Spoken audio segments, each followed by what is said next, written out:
gammas because a beta is an alpha, but it can't be an alpha because the alpha is the alpha. And so a beta swims with the alpha, right? But a beta or a gamma rather, a gamma will not swim with the alpha, but they won't be able to swim in new territory. They can't go off road, for example. They can't go successfully. They end up following a track by another alpha, for example, or they, just follow someone else's track, but they can't make it their own. And that's kind of what is ruling America right now. And this kind of shows you that because for a while we had something of some sort of something, but you'll see what I mean. So, anyways, let's get into it. All of human history was the bearing and rearing of children. Do you have children? I presume you do have children. 4. When they grow up and when they leave the home, are you going to seek a divorce having fulfilled the sole purpose of marriage? Or is that... His name is John C. Alright, so today's juicy topic is a source. Okay, for starters, that was stupid. And next up, I think I made this. It was about this guy. I don't remember, but point is, he has an upside down face. As in, you can have his head upside down, and it just make as much sense, pretty much. Like his eyes would be where his mouth is. His mouth would be where his eyes were, and you flip his nose upside down, and you flip everything basically, and it would make sense.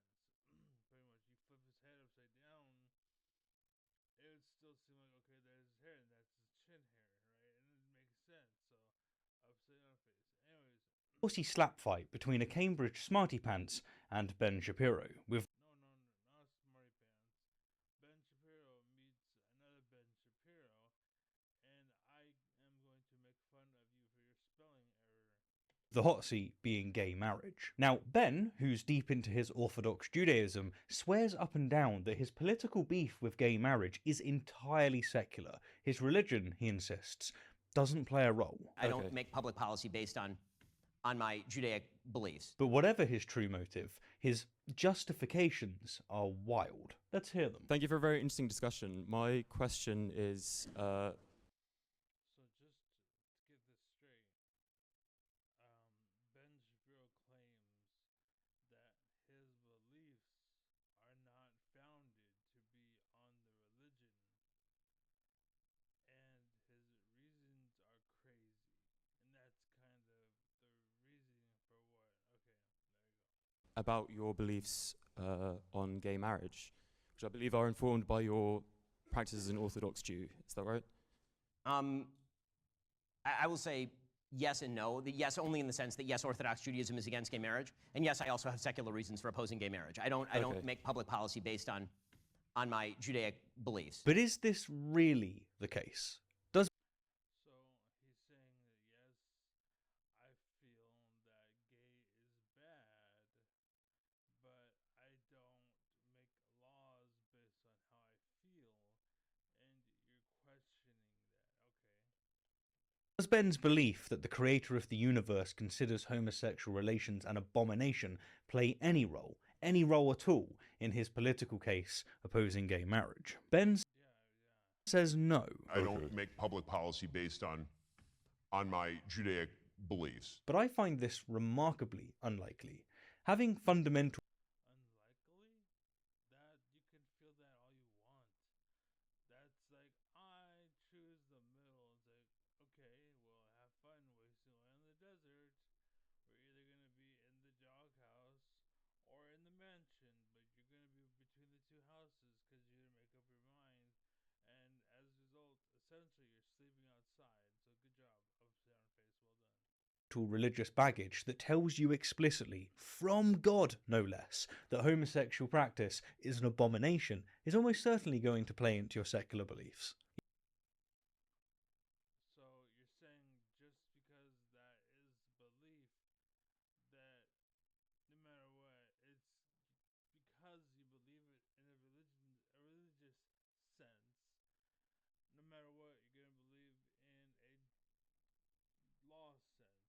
religious baggage that tells you explicitly, from God no less, that homosexual practice is an abomination is almost certainly going to play into your secular beliefs. You know what? Before we get to Ben's secular reasons for opposing same-sex marriage, let me give you the holy trinity of psychological phenomena that I suspect are really at play here. First, what So before I let you hear his reason, I'm going to try to make you biased. Alright, challenge accepted. percentage of Normally, I would say don't do that. Don't give them that grounds. You let them, what's it called, present the case and then argue their facts first. You don't make your argument and then hear the defense.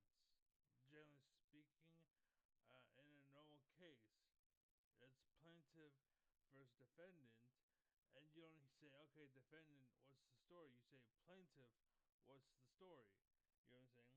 those that oppose gay marriage are not religious? And second, of those that are non-religious and still oppose gay marriage, why precisely is this the case? Is it because of the traditional legacy of religious institutions? Well, before we get to Ben's secular reasons for Okay, well, first off, that doesn't matter. traditional language, why religious? And second, of those that are non-religious and still oppose gay marriage, why precisely is this the case? Is it because of the traditional legacy of religious institutions? Why? It depends. That's here, neither here nor there. Why are you presenting this as an argument? Is my question. Well, before we get to Ben's secular reasons for opposing same-sex marriage, So again, before we understand why we're here, let me just go and try to brain rot you first. let me give you the holy trinity of psychological phenomena that I personally suspect are at play. First, we have the concept of motivated reasoning, something we all suffer from. This cognitive phenomenon occurs when an individual's pre-existing beliefs drives them to selectively seek evidence It's called bias. that corroborates their viewpoint while disregarding contradictory information. For instance, if someone is vegan because they oppose the commodification of non-human animals, then they are motivated to find corroborating climate change arguments. And No. Some kid can say, I'm going to be vegan because I don't like eating chickens. That doesn't mean that means I factor you're connecting. No, that's no, no. in the case of Ben's purported secular justifications against gay marriage, one must question whether his deeply ingrained religious convictions are subtly, at least subtly, shaping his cognitive process. Second, consider the Okay, again, you're not really making an argument. You're just all you're saying is suggestive content. And again, that's why we hear the reasons first. It's because you're clouding the person's mind or trying to. So the psychological concept of cognitive dissonance. This pertains to the discomfort experienced when one's comforting lies, unpleasant truth. Yeah, that's how the world works, unfortunately. beliefs and actions are in discord, lacking harmony. When residing in a predominantly secular society, a deeply religious person like Ben is going to experience dissonance between how his society is and how, on order from God no less, he thinks society should be. And the resolution to this will involve crafting a secular narrative that harmonizes with his religious values. Lastly, we have another crime that we're all guilty of: post hoc rationalization. This is the practice of retroactively justifying one's beliefs after adopting them, often by constructing seemingly rational arguments to support them. Ben's assertion of secular reasons against gay marriage, which we're about to hear, might well be post hoc. So, does the fact that God Almighty, according to Ben, disapproves of same-sex marriage influence his political beliefs at all? Let's dig in. On the stance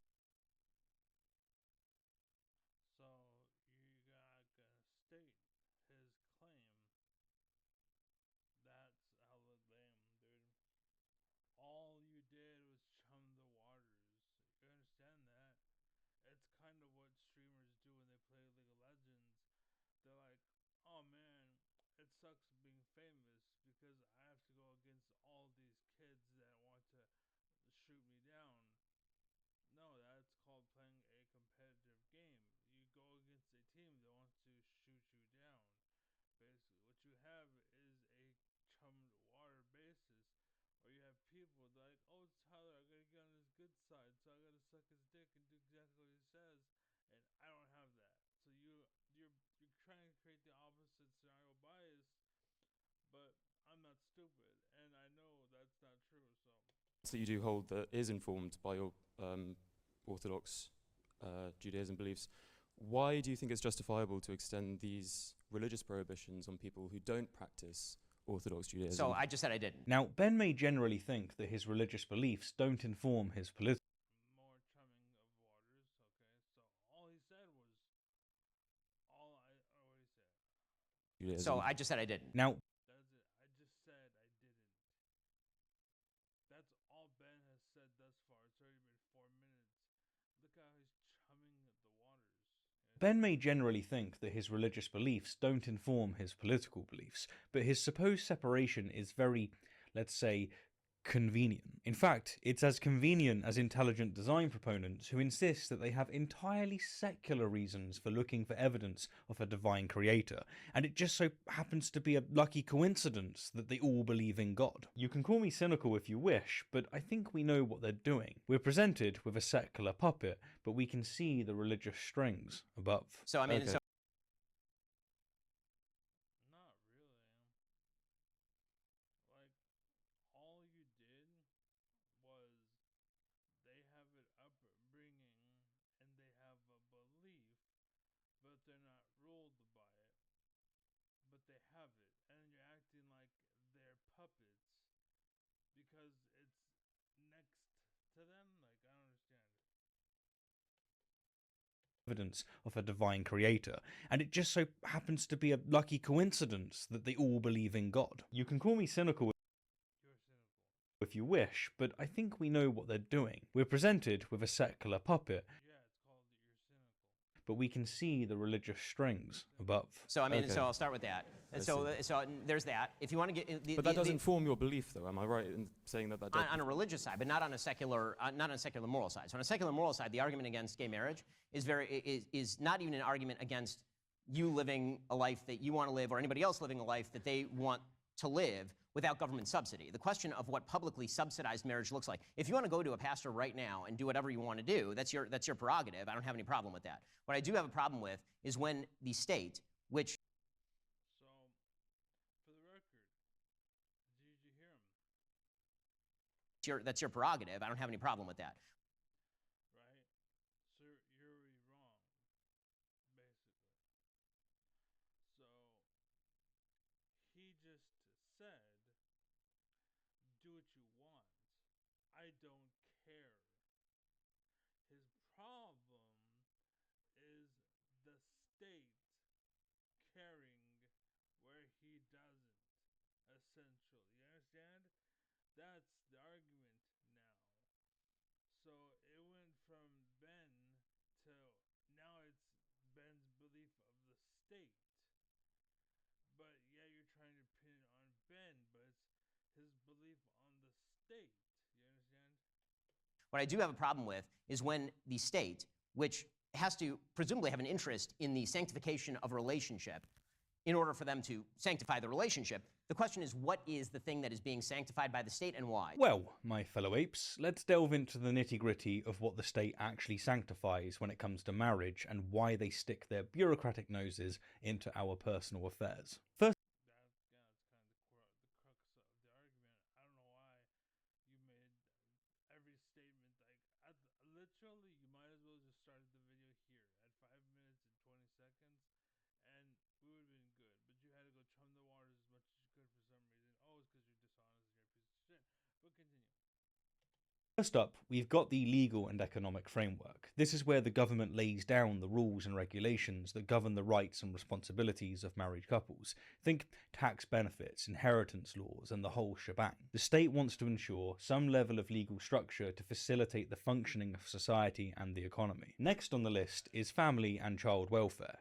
The state has a vested interest in ensuring that families and children are taken care of. Marriage provides a legal and social foundation for raising kids and providing them with stability and support. Now, we can't forget about social stability. Marriage has traditionally been seen as a stabilizing force in society. It promotes commitment and provides a framework for resolving conflict. Not really stabilizing, as it's just it lowers the walls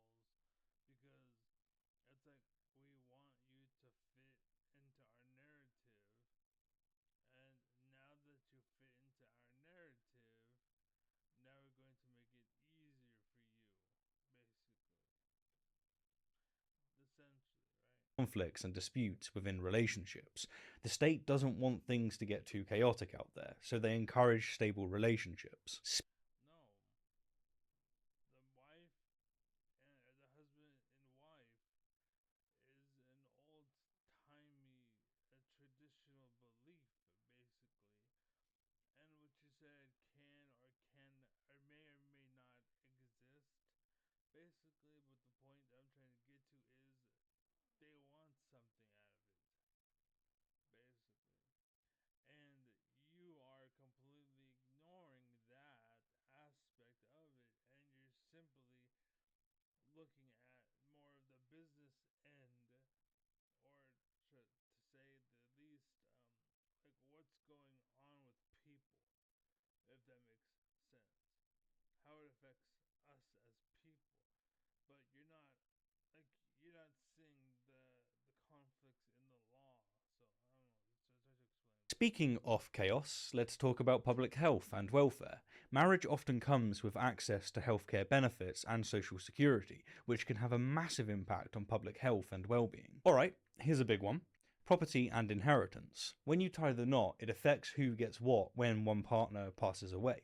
The state wants to make sure that there's a clear process in place for handling property and assets, preventing legal battles and disputes. We also I mean, you can say that, but I don't think that's what it's intended for. I think that's just a result of, and not really a reason for. You know what I'm saying? can't forget about legal protections. Marriage offers legal safeguard for both partners. Things like spousal privilege, the right to make medical decisions for your spouse, the protection from testifying against each other in court. These are all about ensuring individual rights within the context of marriage. But I don't think those are a result of. Like, it's. Like, I mean, those are a result of. They aren't a reason for. So. Then there's data. Yes, the government loves data. Marriage provides valuable demographic information for census purposes. It helps them plan things like schools, healthcare, and infrastructure. So, yeah, they're going to keep a tab on who's getting hitched. Last They want to keep a tab, to keep control. Basically, they don't want someone to get super powerful. They want tabs on who's out there so they can send more taxes your way. If you're getting too much money, you know, more chaos, more tornadoes, because the Jewish space lasers. I'm just kidding, but you get the idea, hopefully. Last but not least, we've got social and cultural values. Marriage has deep rooted cultural significance in many societies. The state often reflects these values in its policies and laws, acknowledging the importance of marriage in shaping the cultural fabric. So, there you have it, a small breakdown of what the state sanctifies in marriage and why they're so invested in it. It's not just about love and commitment, it's a complex web of legal, economic, social, and cultural factors that keep the wheels of society turning. No, I mean that's kind of an aspect of it, but there's also an aspect where it's just two people love each other. That's the thing, is you're acting like everyone wants to play on hardcore mode. Some people want to play on survival mode just because. They don't care what benefits they get. They just want to get married because I love you and here's the ring and we're married. La la la la. Right? That's it. Now then, let's see how Ben rules gay people out. He reminds me of my old what's it called? Not leaders, but influencers. Basically, what they would say things is like, oh, we're all raiding and loot's dropping. If you don't know what the loot's for, don't roll on it.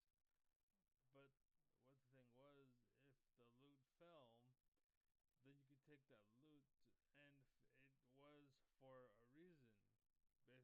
Like, it existed for a reason, basically. It doesn't matter what that reason is, it exists for a reason.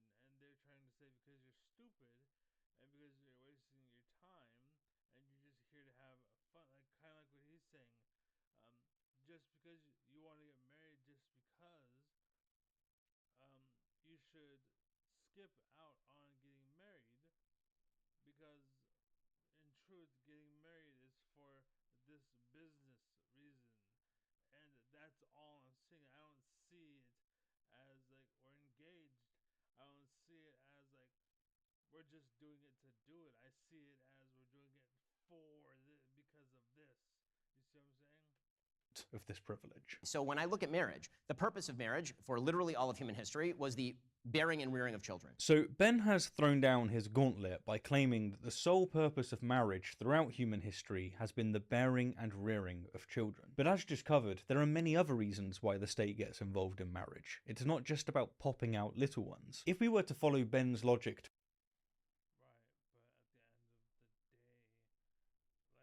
Right, but at the end of the day, like all of the benefits that they get are to make it easier for them to take care of the little ones. So you have yet to prove that marriage is for anything else besides what Ben is saying. So to its conclusion, it would mean that infertile couples and elderly couples should be barred from marriage because they lack the ability to spawn new players. In fact, this, by the way, is there's actually a term for it for something else. It's called stolen valor or stealing honor. I calling it stealing thunder online, and basically it's one guy's about to make an argument, but before he makes an argument, I go and make that same argument before he makes the argument, as if it was my idea, and so that when he says it, it looks like he's agreeing with me, as opposed to what happened was he made the statement and I actually agree with him. You see what I'm saying? And so that's what's going on here. me and my wife would have to divorce because we don't want children. And if we did want children, then we would have likely raised them for years and years before even considering marriage. We got married because 1, all of the other benefits that I outlined earlier, and 2, we Right, that's you. Specifically, you. Do you want a cookie? Do you want a marriage cookie? You want like I'll put a signature. It won't be mine. It'll probably say some fucking racist comment or something, right? But the point is, just because you wanted it a way doesn't mean everybody wanted it that way. You understand? wanted to celebrate our love and life with our loved ones. So, is Ben simply ignorant of the many reasons for marriage, or is he working up some post hoc rationalization? The definition of marriage on a fundamental level sort of shifted culturally in the 1960s into two people who love each other. I agree that under that rubric, gay people count, right? Two men can love each other, two women, obviously. But under the rubric of are all human relationships created equal in terms of their utility to the state? And the utility to the state is two parents make baby, baby lives with married mom and dad. Then yes, of course, the form of marriage that ought to be subsidized is the form of marriage that produces children. Ben's So you notice it's basically not about getting married. It's about them getting married and then getting benefits. That's what it sounds like. He's saying if you want to get married, do whatever the fuck you want. My problem is when you two guys get married and then they get the benefits that are given to a married couple because they have children, that's fucked up. Because they ain't gonna have kids. You know what I'm saying? Right? And of course, adoption and blah blah blah. But that's again. That's why I always say it depends. Because if you plan on adopting, then you can hold off on the benefits until then. And once you adopt it, now you have the benefits. Boom, bada bing, bada boom. Right? No problem. No issue. No dilemma. But I'm pretty sure that's where he's coming from. argument hinges on the idea that marriage's foundational definition shifted in the 1960s to simply two people who love each other. Sure, if we narrow down marriage to solely a childbearing institution, then perhaps he may have a point.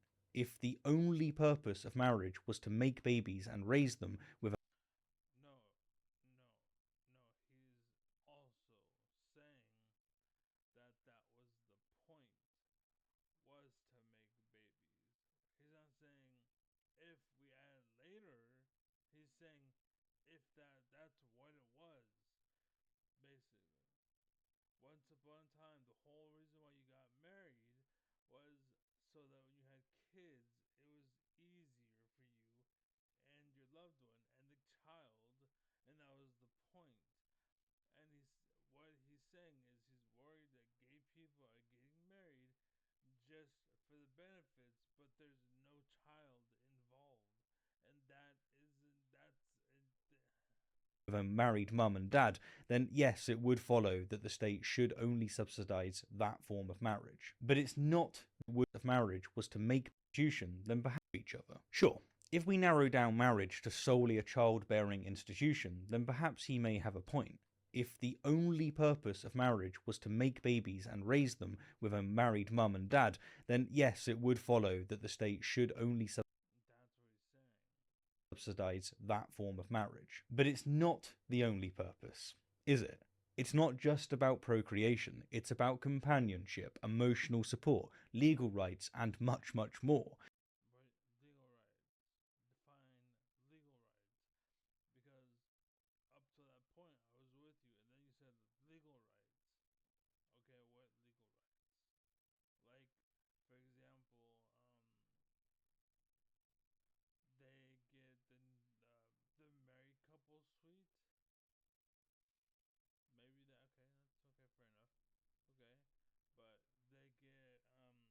Discount on clothing for kids for the new year. Well, why would they get that? Like, why do they need the discount? You know what I'm saying? Like, if there's a tailored reason for it, sure, basically. And if there's a tailored reason for it and it makes sense, sure.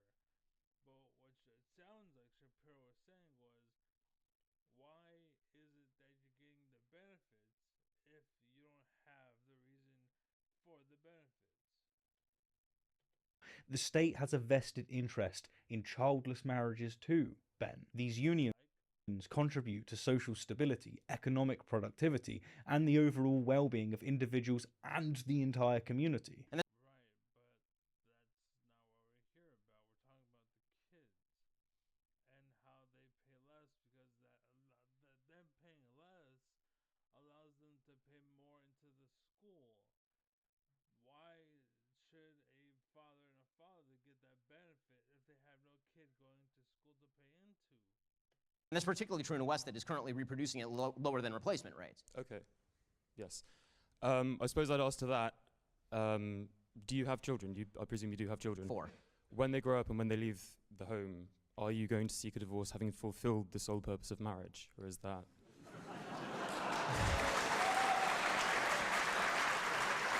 what a fantastic...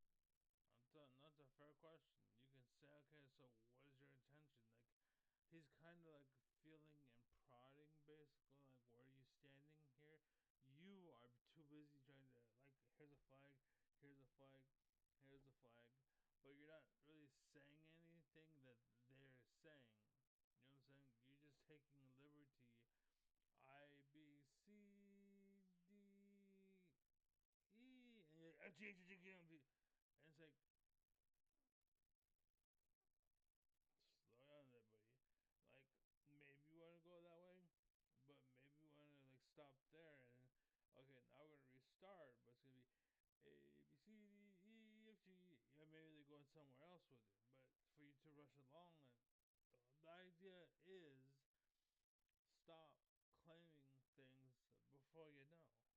fantastic entailment of Ben's position. What a brilliant question. Not really. If, as Ben claims, marriage is only about You have to know what his retort is, because he may say, "Yeah, pretty much," and then all this what's it called, smacking each other, like you're high fiving each other in the vaginas. It's like, you know what I'm saying? There's no point at this point because he just agreed. Yeah, I'm gonna get divorced once we're done. We're done. That's it. He may say that. I'm just saying, like, we don't know Ben's response yet, but yet here you are again. Like I said, always cutting it off and placing your flag before you even know what the fuck's gonna say. raising children, then what happens when the chicks leave the nest? Should the couple break up because their marriage is now pointless? Sarcastically, I mean it genuinely. I'm not trying to catch you out here. I mean, I hope not. I hope my wife and I are getting along at that point. But the obvious answer to that is that parenthood does not end when your children leave the home. I mean, I'm still parenting my children. But the rearing process does. Well, no. I mean, I assume you're still in touch with your parents. I am in touch, but they're not raising me. I know, but they are still very much involved in your life. How they interact with you makes a difference in your life, I would assume. And I think that's true for pretty much everybody who has live parents in the room. The parental relationship didn't end the minute that you left the house, I assume. No. So, and that parental relationship will continue up until the point that they die. I mean, this is actually a pretty interesting example that you're using, because it's obviously true that even after kids leave the house, if their parents get divorced, that has a tremendous effect on a child. So to pretend that relationship simply ends is not true. The rearing process is lifelong. It is not a moment in time, in other words. Right, so Ben argues that parenthood doesn't end when children leave First off, he has a point.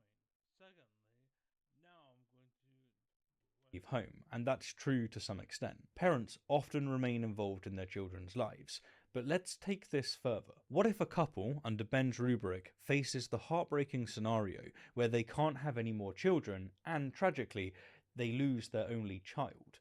Would their marriage now be rendered meaningless? That doesn't seem fair or reasonable. What's more, and as emphasized So that's kind of like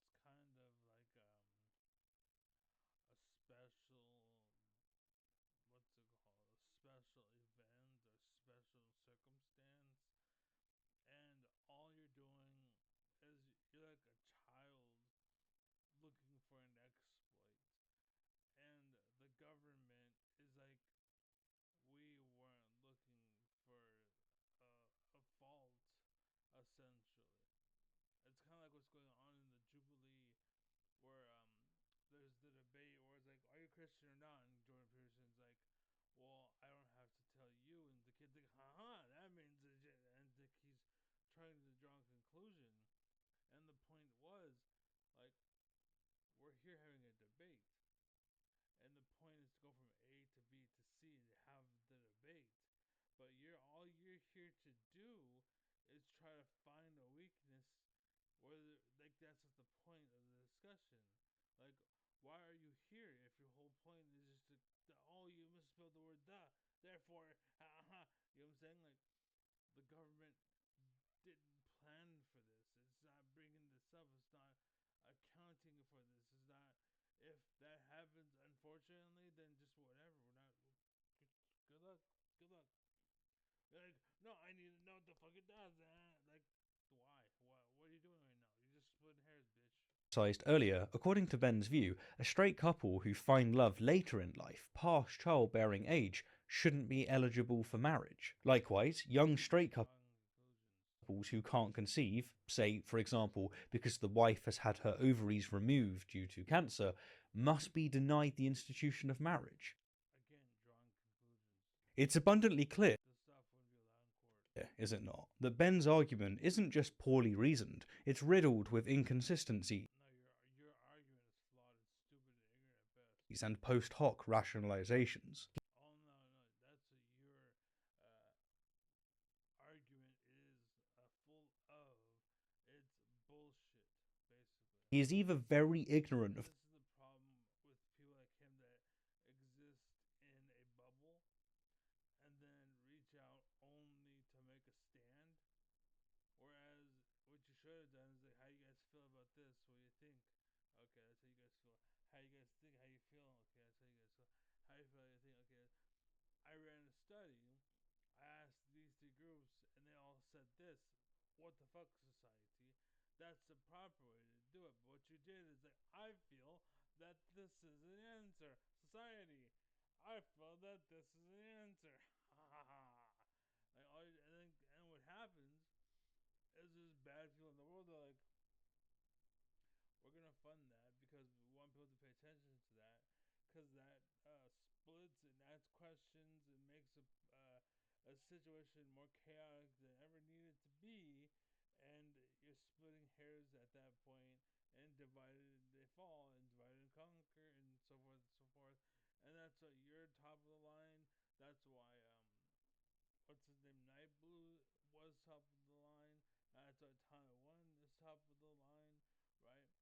It's just to add drama. It's to make it stupid, make kids drive, make it get really good enough to drive right off that fucking cliff. That's how good you are. I'm gonna lead you guys right off a fucking cliff. That's all you're doing. Good job. Well done. The topic he's talking about. Or, and here's what I think is the case, Ben doesn't want gay people marrying because it's against his religious beliefs. That's what you think, and you're wrong. Clearly, already. Me just watching this, and then 1 year later, you're wrong.